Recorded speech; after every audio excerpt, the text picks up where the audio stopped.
नमस्कार दोस्तों, स्वागत है आपका आपके इस YouTube channel study with Manish में।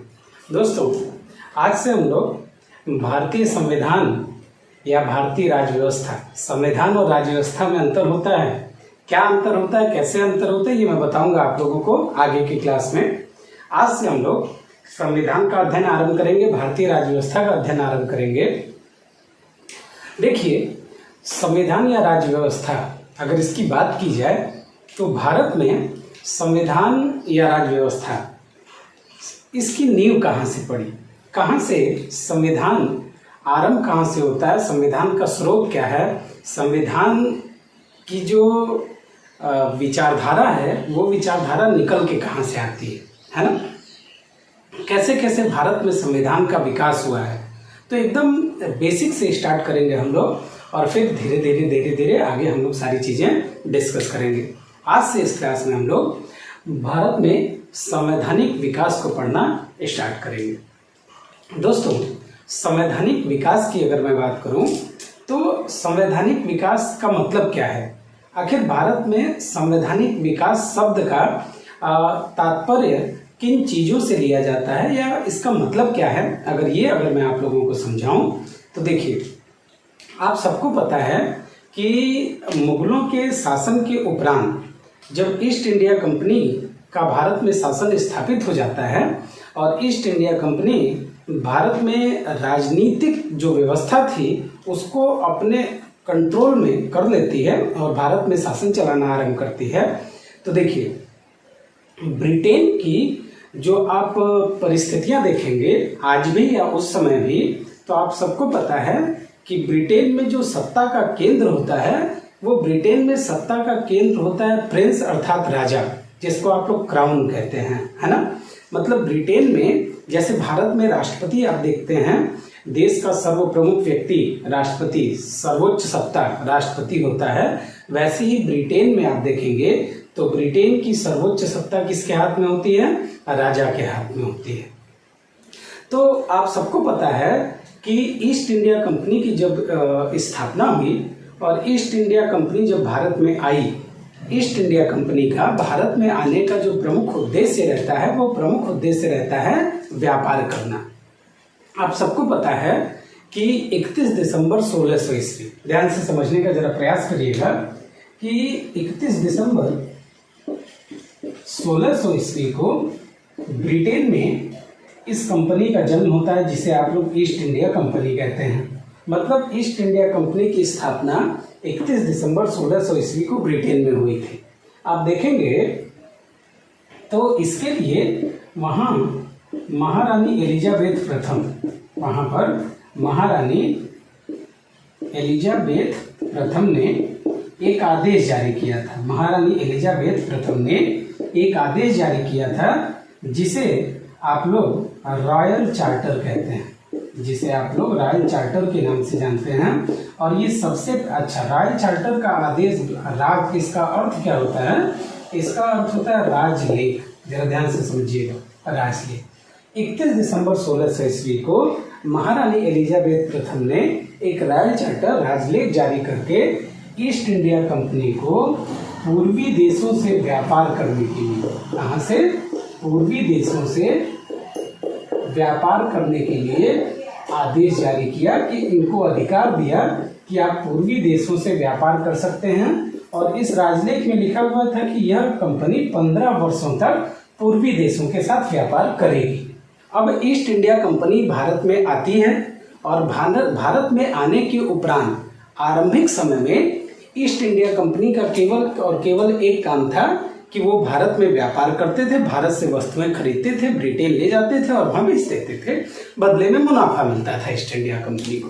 पढ़ के आ रहे हैं हम लोग पॉलिटी, और आप कहेंगे सर ये क्या पढ़ा रहे हैं। यही तो बात है कि जब तक आप पुरानी चीज़ें समझेंगे नहीं तब तक आगे की चीज़ें आपको समझ में आएगी नहीं। अब जरा ध्यान से समझिए, अब होता क्या है, ईस्ट इंडिया कंपनी जब भारत पहुँचती है तो भारत पहुँचने के बाद आरंभिक समय में तो इसका प्रमुख उद्देश्य रहता है क्या करना, आरंभिक समय में इसका प्रमुख उद्देश्य है कि हम व्यापार करेंगे। लेकिन आगे चल करके आप देखेंगे कि ईस्ट इंडिया कंपनी व्यापार के साथ साथ भारत के राजनीति में भी क्या करने लगती है, हस्तक्षेप करना आरंभ करती है। और जब ईस्ट इंडिया कंपनी भारत के राजनीति में प्रवेश करती है तो होता क्या है, इस ईस्ट इंडिया कंपनी को ब्रिटेन के राजा अर्थात जिसे आप लोग वहाँ का कहते हैं क्या, क्राउन, तो इनके द्वारा, क्राउन के द्वारा ईस्ट इंडिया कंपनी को नियंत्रित करने के लिए समय समय पर बहुत सारे एक्ट ईस्ट इंडिया कंपनी के ऊपर नियंत्रण करने के लिए ब्रिटेन के क्राउन के द्वारा जारी किए जाते हैं। भारत में ब्रिटेन के द्वारा कानून बनता है भारत में ईस्ट इंडिया कंपनी को नियंत्रित करने के लिए। इन्हीं एक्ट को आप अधिनियम कहते हैं और इन्हीं अधिनियमों से विकास हुआ है भारत में किसका, संविधान। इन्हीं अधिनियमों से बहुत सारी चीजें एज इट इज भारतीय संविधान में शामिल कर ली गई।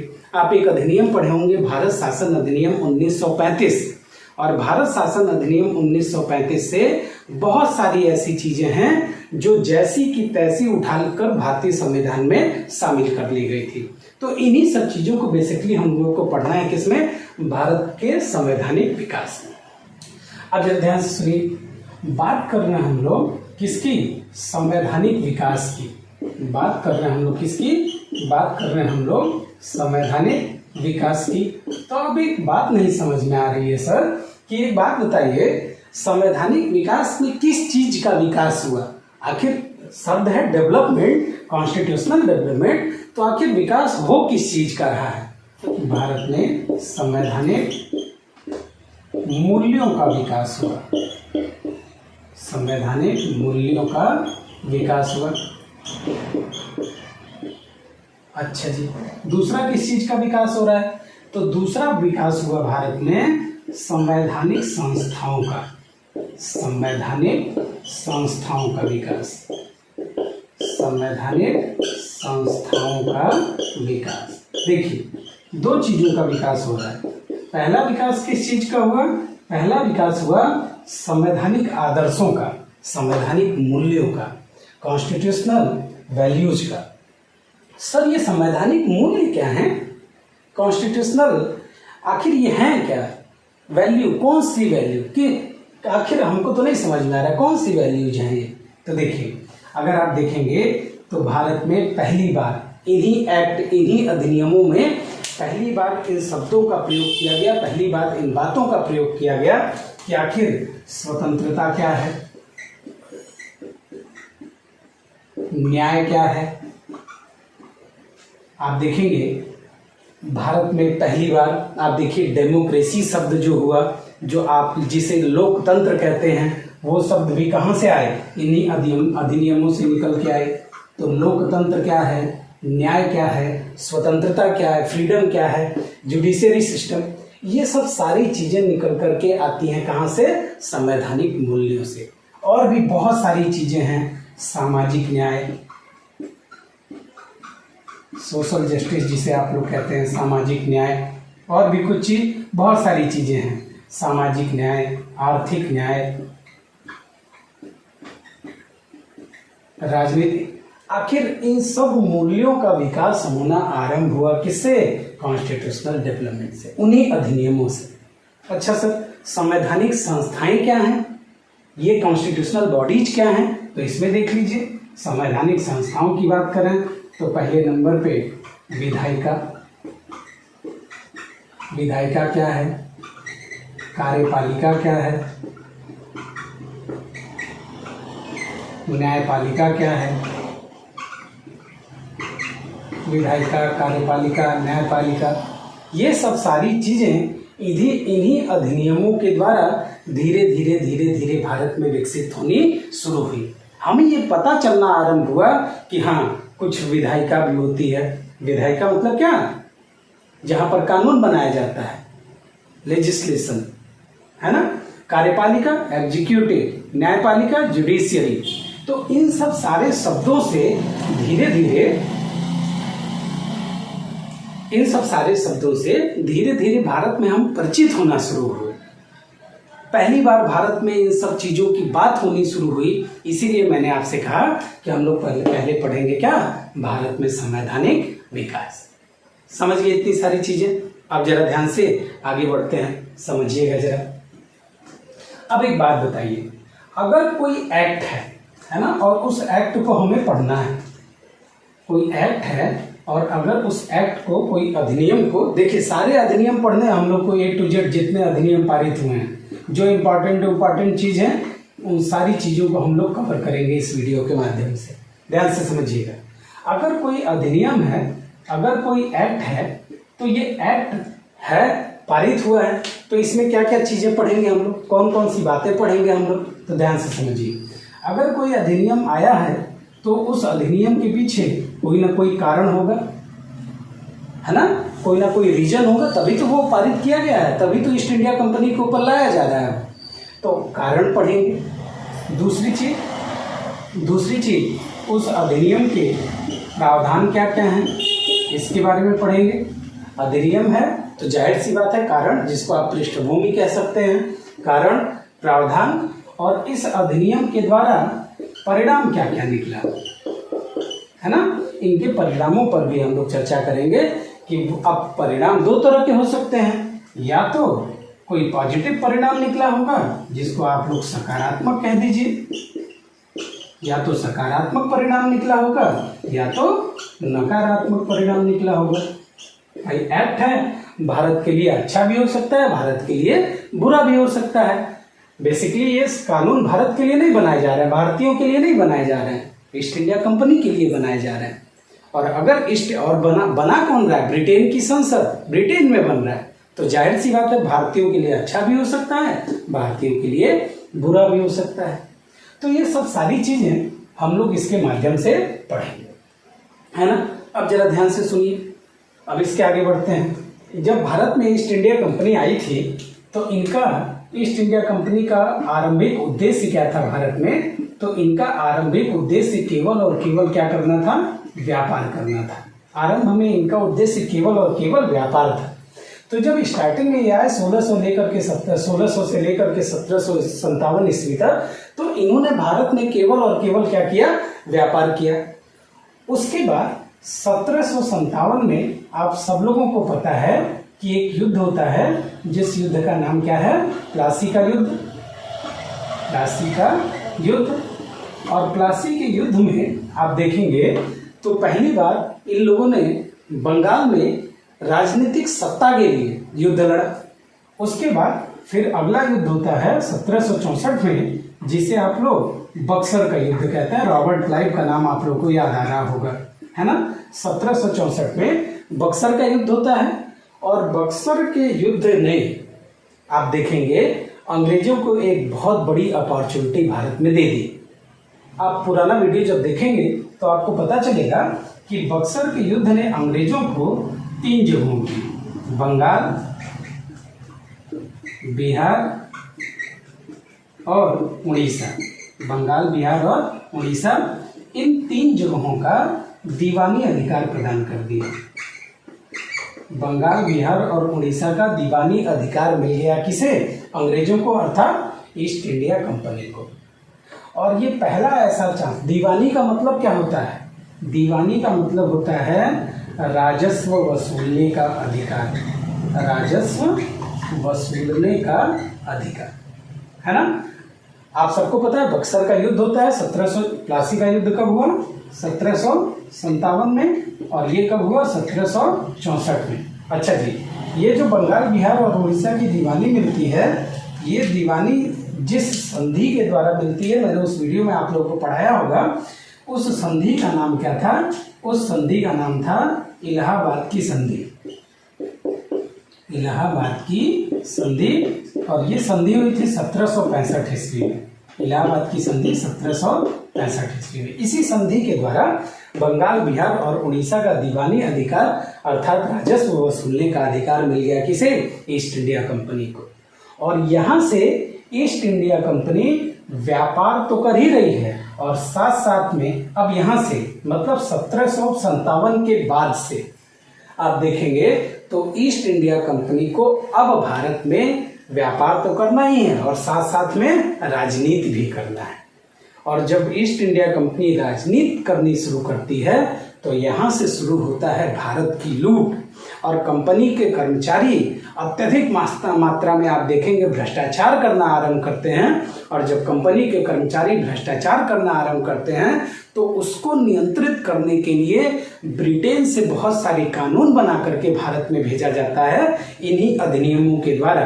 तो अब देखेंगे कि क्या एक तरफ, ध्यान से समझिएगा, एक तरफ ईस्ट इंडिया कंपनी है और दूसरी तरफ ब्रिटेन में अगर आप देखिए तो ब्रिटेन में वहां का क्राउन है, मतलब ब्रिटेन का राजा है। ध्यान से सुनिएगा, कुछ समय तक भारत में ईस्ट इंडिया कंपनी शासन करेगी और कुछ समय भारत में आप देखेंगे तो सीधे शासन भारत का किसके हाथ में चला जाएगा? ब्रिटिश क्राउन के हाथों में चला जाएगा। और ये कैसे चला जाएगा? इन्हीं अधिनियमों के द्वारा चला जाएगा। समझ गए बात को? मैंने आप लोग को बताया कि आप देखेंगे कि अच्छा जी, अब एक बात बताइए जरा मुझे, ईस्ट इंडिया कंपनी अगर आप देखिए तो ईस्ट इंडिया कंपनी कब से कब तक केवल व्यापार करती रही? समझना है, एक एक टॉपिक समझ के फिर आगे बढ़ना है, तो ध्यान से समझिएगा। 1600 लेकर के 1600 में कंपनी बनी ईस्ट इंडिया कंपनी, और तब से लेके 1757 तक उसने भारत में केवल और केवल व्यापार किया।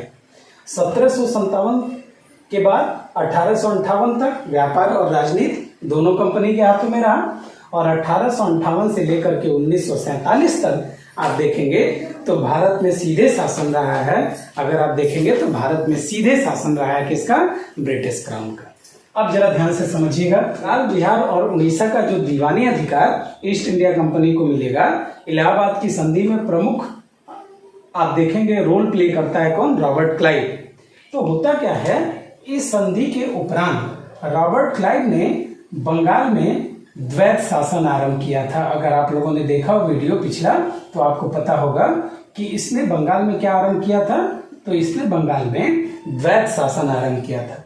सर यह द्वैत शासन क्या है? एक बहुत बड़े व्यक्ति हैं जिनका नाम है लियोनल कर्टियस, एक बहुत बड़े थिंकर थे।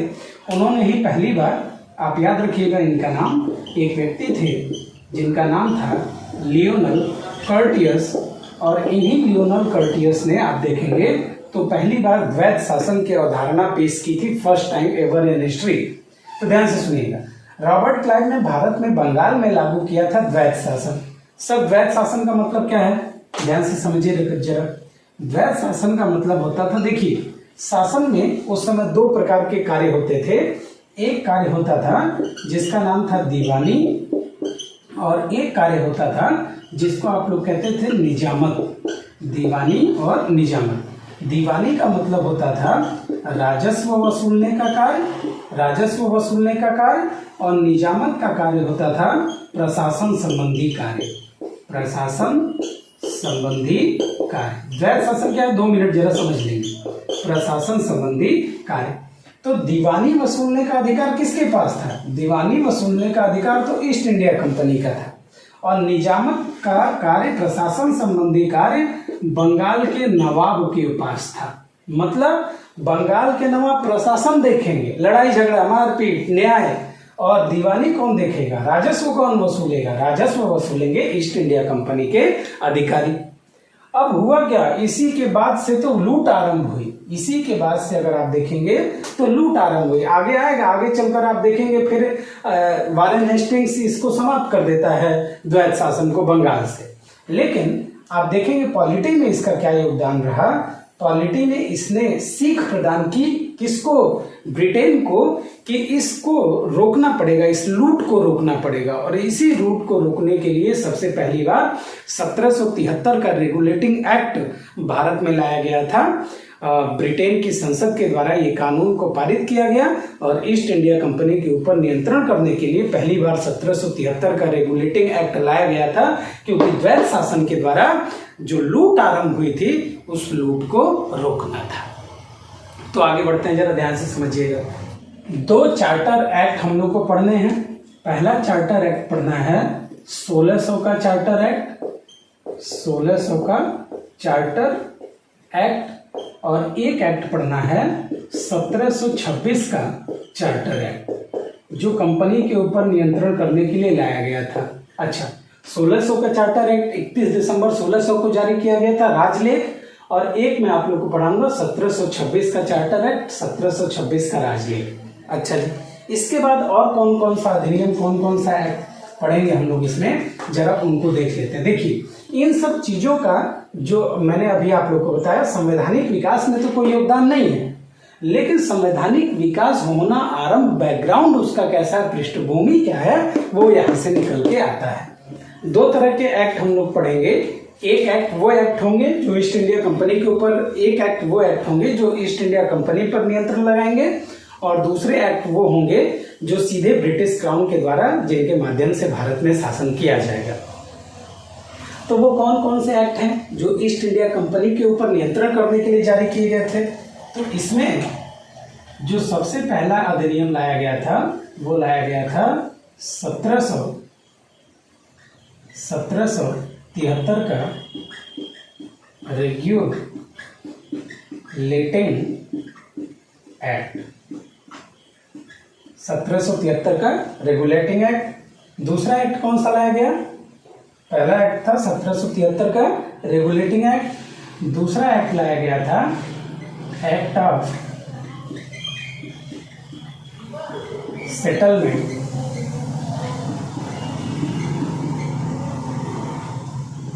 सत्रह सौ 81। पहला जो एक्ट लाया गया था वो 1773 का रेगुलेटिंग एक्ट था, दूसरा एक्ट एक्ट ऑफ सेटलमेंट 1781। तीसरा एक्ट जो लाया गया उसका नाम था पिट्स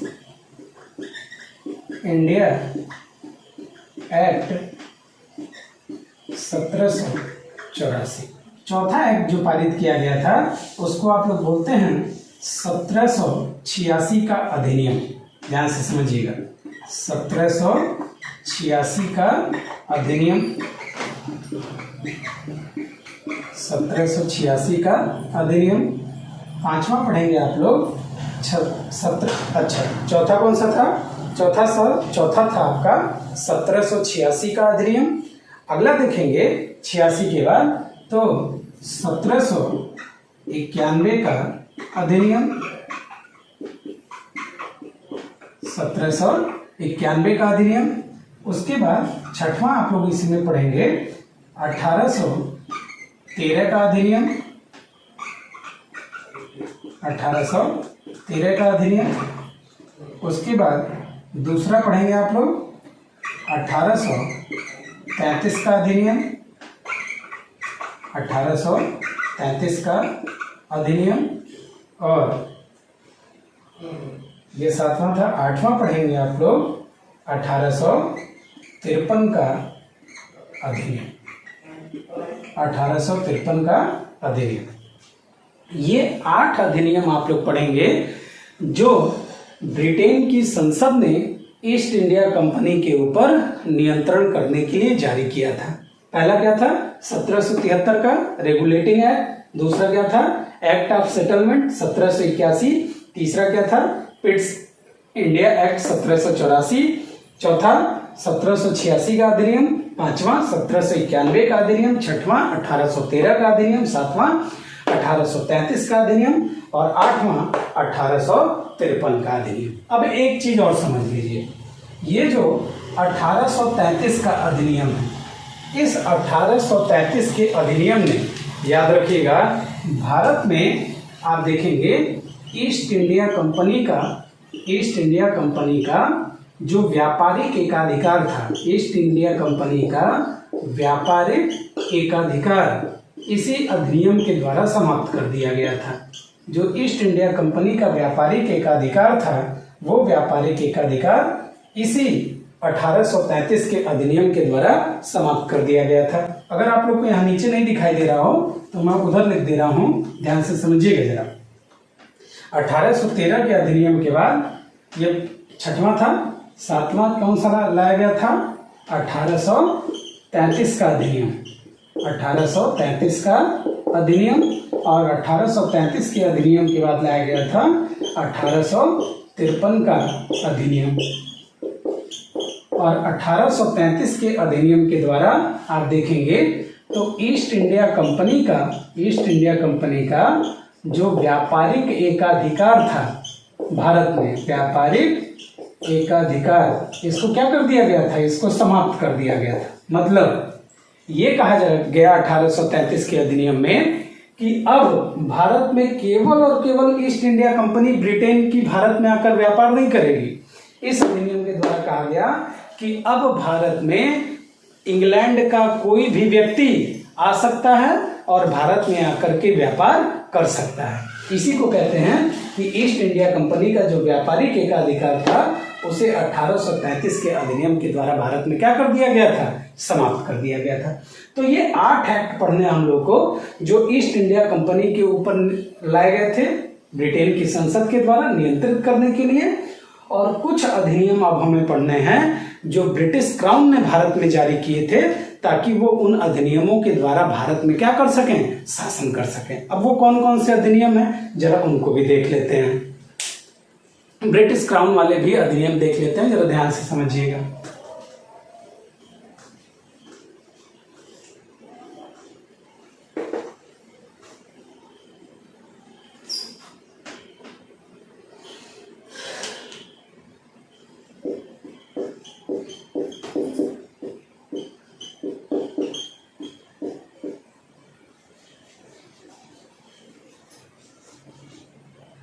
तो इसमें जो सबसे पहला हम लोग पढ़ेंगे वो पढ़ेंगे 1858 का अधिनियम। पहला अधिनियम जो आया वो आया था 1858 का अधिनियम। पहला क्या था, पहला था 1858 का अधिनियम जो ब्रिटिश क्राउन ने जिसके द्वारा भारत में शासन किया 1858। इसी अधिनियम के द्वारा भारत में कंपनी का शासन समाप्त कर दिया गया था और ये कहा गया था कि अब भारत का शासन सीधे ब्रिटिश क्राउन के द्वारा किया जाएगा।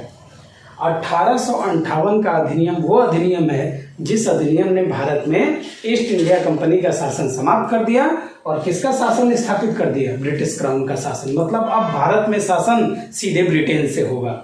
अच्छा जी, दूसरा अधिनियम आया भारत परिषद अधिनियम 1861। तीसरा था 1873 का अधिनियम। चौथा है 1876 का अधिनियम भारत परिषद अधिनियम 1892। भारत सरकार अधिनियम 1909 जिसे आप लोग मार्लियामेंटो सुधार के नाम से जानते हैं। भारत सरकार अधिनियम 1919 जिसे आप लोग मॉन्टेग्यू चेम्सफोर्ड सुधार के नाम से जानते हैं। और अंतिम अधिनियम आया था भारत शासन अधिनियम 1935। भारत शासन अधिनियम 1935 के से बहुत सारी चीजें भारतीय संविधान में एज इट इज शामिल की गई हैं। अच्छा, एक और अधिनियम लाया गया था, इसी में अगर जोड़ दें उसको हम लोग, एक और अधिनियम आया था जिसे आप लोग भारतीय स्वतंत्रता अधिनियम कहते हैं। भारतीय स्वतंत्रता अधिनियम 1947। इसी भारतीय स्वतंत्रता अधिनियम 1947 के द्वारा भारत को गुलामी की दास्तान से मुक्ति मिली थी और भारत एक नया देश बन करके उभरा था। तो ये सारे अधिनियम एक एक करके हम लोग को अच्छे से पढ़ना है।